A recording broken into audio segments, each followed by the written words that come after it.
Hey, Moon here. Today I wanted to take some time to talk about media. So, what is media? At its core, it's simply communication. Media can be spoken word, podcast on a screen or a radio, or just words on a page. There are tons of different kinds of media, from TV shows and commercials to movies, streaming services, video games, digital printed magazines, newspapers, books. Communication is undoubtedly the most powerful tool we possess. This means that mass media is a very powerful force in today's society, especially in more developed areas of the world. Sociologists call this mediated culture.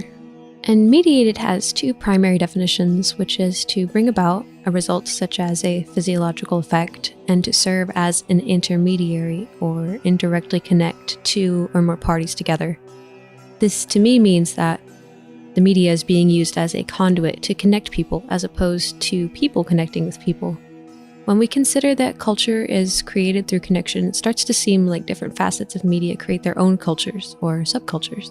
It's nearly impossible to go anywhere in the developed world without seeing a television, billboard, magazine, or book.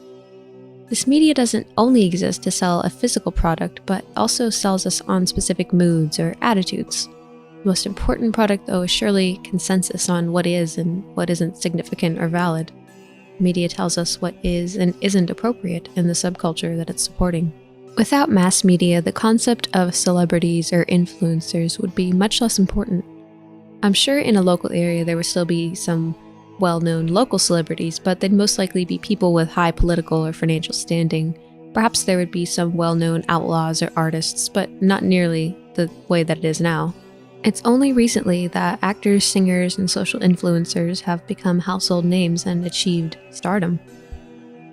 Humans being subjected to large amounts of media intake is seemingly a recent phenomena. It wasn't too long ago that the television only had maybe 3 stations, public broadcasting, and a few local or independent stations, compared to the 500 plus television channels we have now, not to mention all the options for online streaming. Choices are innumerable. Like any tool, though, it can be used to commit wicked deeds. Lately, it seems like someone or something is utilizing the media to subtly sow despondency in the minds and hearts of so many. The wide reach of this tool is a slippery slope because there will be those who take advantage of the power in such a cunning and elusive manner that even suggesting that just maybe some, if not all, mass media outlets have ulterior motives is a cultural faux pas, to say the least. Nowadays, instead of having just a few channels and shows that target a small demographic, we have countless options tailored to all ages, backgrounds, incomes, attitudes, and belief systems. This wider reach of the media makes TV, cell phones, computers the focus or distraction of all different types of people. When it's not television or smartphones, it's books, magazines, or video games. Just as people sink themselves into adventure stories, people fall into news stories, and the dedication to the cause being incited by the media outlets can also render people incapable of communicating with those outside of their subculture. Personally, I think it's never a good sign when a cult mentality breeds fear, disagreement, and suspicion against our own neighbors, friends, and family. I wanted to say that this is prevalent in every subculture. Even in the so-called conspiracy circles, there are instances of canceling. When you listen to something somebody says and you disagree with it, you lose respect for them, which I suppose is a given, considering the whole basis of the subculture is, be suspicious and seek the truth. I can't say I'm not guilty of feeling that way myself. I definitely used to feel that way when someone whose work I respected, someone I watched all the time, did or said something I really disagreed with. And I think that's the case for a lot of people. I think that it's very common to admire people in the media, whether big media or independent media. However, and this is key, if we set expectations for anyone but ourselves, we will end up disappointed. No one else on this earth is ever going to have the same exact point of view as you. All of us make some percentage of our choices based on personal experience. And the amount of just one single human's personal experience is incalculable. So the chances that anyone else is going to totally agree with you, even on your most basic values, is very unlikely. Does this mean that people who do horrible things should be left alone? Of course not. But it's more common that we judge someone very harshly based on something that they said or did, usually out of context. not based on their character, because that's something you can only really experience through face-to-face interaction over a period of time. Nowadays, many of us think we know something or someone based on photos with words underneath them. It's good to listen to where others are coming from because a lot of us do have things in common, just as many things as we don't have in common probably. It's really up to the individual to decide which things to focus on and how to apply what we learn from others. There are a lot of people that I listen to that I do not agree with on their lifestyle or attitude, but I still really enjoy their content and respect them and learn from them. Do I judge them sometimes? I mean, yeah, a little, but I don't go write it on their page because it's just a fleeting thought in the grand scheme of my life. What I learn from them holds a much higher value than what I don't like about them. I think it's important to remember that, as far as I know, these are just people we're talking about. I think that the disconnect happens when we view a person through a screen and we don't attach it to a real human or even suspect that it's not a human. And sometimes we deify people we don't know, and once the idea that we've built of them changes or is shattered, we get irritated or feel betrayed. Especially when it comes to people who are rich or even remotely famous. I noticed that the general consensus is that all rich people are evil or controlled by something beyond our understanding. I do think that it's true that there are rich people who are unfortunately very sick and evil and twisted, but there are people of all incomes, ethnicities, heights, weights, whatever, that fall into this category. Anyone can be aligned with evil. Evil is not picky and will take anyone. But I do think there are more good people in the world, and grouping any amount of people together based on a narrow set of qualities is just unreasonable. We could get deep and say that there are robots or secret agents on the other side of the screen intentionally trying to mislead people. I can't deny that that's a possibility for literally anyone you don't know on the internet, so I think the lesson here is do not connect yourself so deeply to a media outlet, influencer, or independent media channel to the point where you're hurt or upset by something they say. Putting that much emotional stock into people and stories that we don't actually experience can be fun because there's no commitment, but it can also become damaging if it's too much of a crutch. We could instead just try to have confidence in ourselves and learn from others objectively. It's crazy to think that the masses are now a part of the mass media, making media at an all-time massive. So, how big is the role of mass media in our society today? This has been a hotly contested topic since the invention or reinvention of the printing press. There are a few well-known perspectives on this question: limited effects theory, class dominant theory, and culturalist theory. The limited effect theory argues that because people generally choose what to watch or read based on what they already believe, the media exerts a negligible influence. This theory originated and was tested in the 1940s and 50s. Studies that examined the ability of media to influence voting found that well-informed people relied more on personal experience, prior knowledge, and their own reasoning. However, media experts more likely swayed those who were less informed. Critics point to two problems with this perspective. First, they claim that the limited effects theory ignores the media's role in framing and limiting the discussion of the debate of issues. How media frames the debate and what questions the members of the media ask change the outcome of the discussion and the possible conclusions people may draw. Okay, so to me, this is basic communication failure. We have person A in a conversation who's trying to make a point, and then person B is asking questions that do not pertain to the point the person A is trying to make, or asking, person A questions they've already answered on many occasions, proposing explosive accusations, twisting words to frame the speaker in a mediated light. The second criticism is that this theory came into existence when the available and dominance of media was far less widespread. The class-dominant theory argues that the media reflects and projects the views of a minority elite which controls it. Those people who own and control the corporations that produce media comprise this elite. Advocates of this view concern themselves particularly with the massive corporate mergers of media organizations, which limit competition and put big business at the reins of media, especially news media. Their concern is that when ownership is restricted, a few people then have the ability to manipulate what people can see or hear. For example, owners can easily avoid or silence stories that expose unethical corporate behavior or hold corporations responsible for their actions. The issue of sponsorship adds to this problem. advertising dollars fund most media.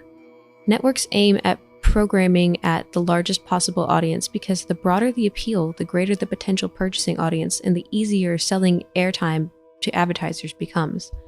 Thus, new organizations may shy away from the negative stories about corporations, and especially parent corporations that finance large advertising campaigns in their newspaper or on their stations. Television networks receive millions of dollars in advertising from companies like Nike and other textile manufacturers were slow to run stories on their news about possible human rights violations by these companies in foreign countries. Critics of this theory counter these arguments by saying that local control of news media largely lies beyond the reach of large corporate offices elsewhere, and that the quality of news depends upon good journalists. They contend that those less powerful and not in control of media have often received full media coverage and subsequent support. As examples, they name numerous environmental causes. While most people argue that a corporate elite controls media, a variation on this approach argues that a politically liberal elite controls the media. They point to the fact that journalists, being more highly educated than the general population, hold more liberal political views, consider themselves left of center, and are more likely to register as Democrats. They further point to examples from the media itself and the statistical reality that the media, more often than not, labels conservative commenters or politicians as conservatives than liberals as liberals. I think that by not labeling liberals, this is a way to make this way of thought seem like the consensus or majority, or to favor one side by framing them as more humane. I noticed that the media only shows evidence of one side's message being framed as wholly loving and urgent, and the radical members of the side are rarely ever filmed or mentioned or broadcast live to the public by media outlets, and oftentimes a radical left behavior is commended by people with similar desires. When it comes to the conservatives, they are often framed in the position that they are everything but accepting or loving. There are, of course, some not so friendly members of that community, and wouldn't you know, these are the people that the media chooses to interview and give attention to, despite there being plenty of non-problematic people who would gladly answer anything the interviewer or media person asked. Some more compassionate leftists might argue that the sane ones are few and far between, but that's based on the assumption that statistically they are hateful and all the phobics you can think of. Now, to even be sympathetic towards conservatives is borderline a criminal offense. As it stands, the social norm seems to be that we're just supposed to judge the worth of a group of strangers broadcast to us through a screen in the span of a 10-minute segment. That's how we're encouraged to treat others lately. So no, it's not a lie that there are plenty of radicals on both sides, but the way in which it's presented, how it's presented, and how much is a conscious manipulation of the whole truth in order to support a mediated outcome. It's similar to taking a picture of someone from a certain angle or dressing someone up to make them look taller or have a larger bottom. So it's really like that person in the picture, just not all of them at every angle. Media language can be revealing too. Media uses terms such as arch or ultra-conservative, but rarely ever uses the term arch or ultra-liberal. Those who argue that a political elite controls media also point out that the movements that have gained media attention generally support liberal political issues. Predominantly conservative political issues have yet to gain prominent media attention or have been opposed by the media. The culturalist theory, developed in the 1980s and 1990s, combines the other two theories and claims that people interact with the media to create their own meanings out of the images and messages they receive. This theory sees audiences as playing an active rather than passive role in relation to mass media. One strand of research focuses on the audience and how they interact with the media. The other strand of research focuses on those who produce the media, particularly the news. Theorists emphasize that audiences choose what to watch among a wide range of options, choose how much to watch, and may choose the mute button or the VCR remote over the programming selected by the network or cable station. Studies of mass media done by sociologists parallel text reading and interpretation research completed by linguists. Both groups of researchers find that when people approach material, whether written, text, or media images and messages, they interpret that material based on their own knowledge and experience. Thus, when researchers asked different groups to explain the meaning of a particular song or video, the groups produced widely divergent interpretations based on age, gender, race, ethnicity, or religious background. Therefore, culturalist theorists explain that while a few elite corporations may exert significant control over what information media produces and distributes, personal perspective plays a more powerful role in how the audience members interpret those messages. So all this time, the media has used these studies to protect themselves from being held responsible for events that may have occurred as a result of their broadcasts. The concept I mostly agree with. I'm sure we've all heard the tale of the first broadcast of War of the Worlds, in which countless people took the broadcast for fact, lost their minds as a result. This is now considered to be nothing more than a myth, despite it being taught in school as a factual event. This event, true or not, acted as a sort of cautionary tale to not always trust what's being put on the airwaves. So yeah, I guess it sort of rustles my jimmies that now independent content creators are not sheltered by the same studies that mass media uses to protect itself and are penalized by a program that claims to protect people from dangerous, misleading content, silencing millions. Thankfully, this behavior is not going unnoticed and will not go unpunished. The way the media has been operating cannot be sustained. It will be destroyed or die out on its own. As addicting as it is, the human spirit will eventually grow tired of it and strive for the relative peace and quiet that it once had. While I don't have any allegiances to any politician specifically, it's obvious to me that there is some subterfuge happening. What's the goal? I can't say for sure. I think that the future is very malleable and constantly subject to change. There is such a high information flow these days that deciphering legitimate claims is no easy task. Muddying the waters is a very powerful and manipulative tactic to steer perception. Even the name media is a tribute to a figure from mythology who was very manipulative and cunning. Medea is a character from Greek mythology who's known to be tricky, powerful, and vindictive. Credit of the story is given to an ancient Greek author named Euripides, who is thought of now as a very influential teacher in Hellenistic culture. There was a part of this section of the story that caught my attention. So I'm just going to put the whole paragraph on the screen because a lot of these names are very hard to say. So I'm just going to read the little part that stuck out. So, the teeth sprouted into an army of warriors. Medea had previously warned Jason of this and told him how to defeat this foe. Before they attacked him, he threw a rock into the crowd. Unable to discover where the rock had come from, the soldiers attacked and defeated one another.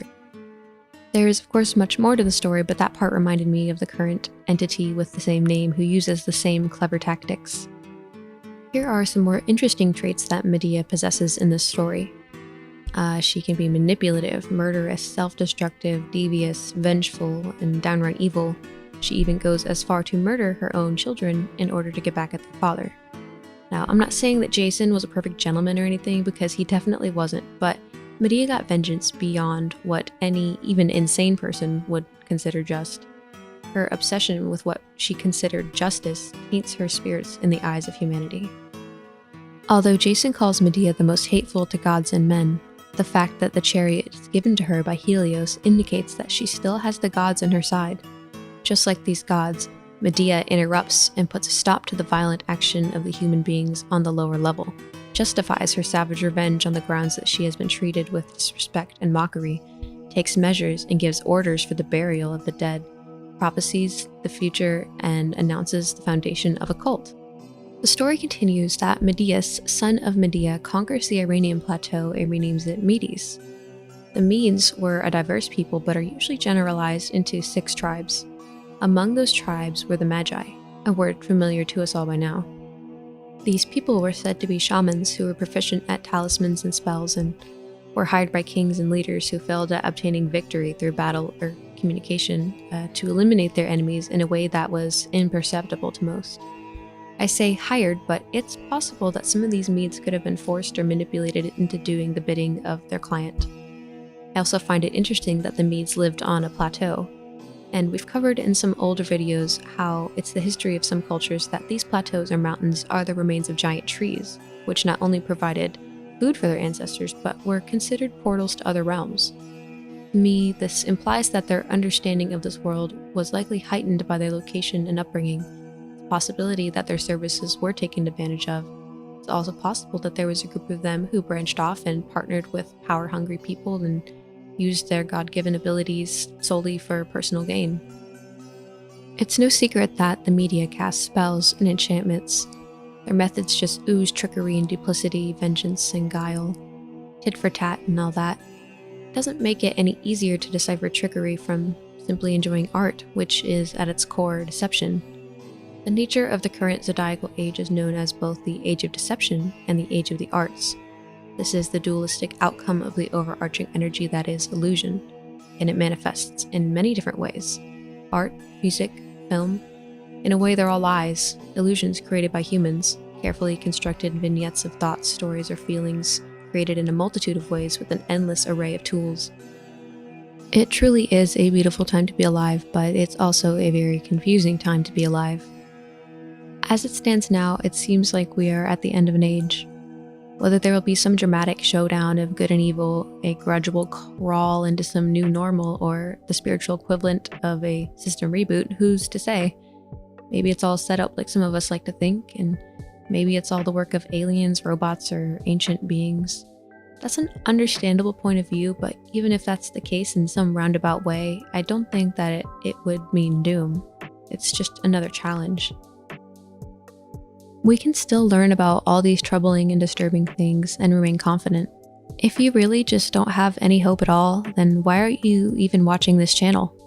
Why look into something if you genuinely believe it's not going to change anything, just to sit around and scoff at how immature and powerless we are? Speak for yourself. Overstanding is power, and sure, getting information from the true source these days is tough. But it's because we've allowed ourselves to be manipulated into disconnecting ourselves from that source. I think it's clear that the true source is something internal that we all possess and have access to. There's just some baggage that we've picked up along the way that keeps getting in the way. All we have to do is decide to move it from our path. To me, media or any information that doesn't come from inside isn't necessarily evil, because we exist inside and outside of ourselves. The obvious solution is, balance and moderate intake of media. Don't take things at face value. Take everything with a grain of salt. So much information that we can learn from objectively without getting too emotionally connected to it. So that's the gist of my thoughts. This was kind of a mix between just me kind of like saying what I think and then showing some information. If you like this style of video, let me know, and I'd love to hear what you guys think in the comments. As always, a big thank you to anybody who made it this far, subscriber or not. I really appreciate your ear and your time.